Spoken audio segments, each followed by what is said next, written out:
Yo, what's up mga lods? Yung natutulog ka na, alam mo wala ka ng biyahe. Kasi alas 12:05 na ng madaling araw. Tapos ayan ka na sa Strahan, Exit 14. Diba? Yun yung bata dito. Tutulog na ako, kala ko wala ng biyahe lang lalabas.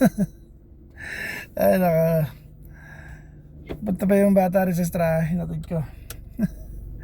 Kaya ngayon, uwi na ako. Ngayon yung day 5 ng Ramadan. May biyahe pa. Pero hindi naman papasundo yan.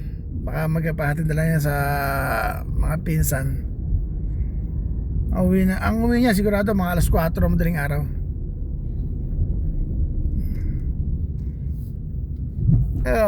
Alas 12 mahigit na. Kaya tulog na ako. Alam ko wala ng biyahe. Ayan, pauwi na ako. Sana hindi traffic pa uwi.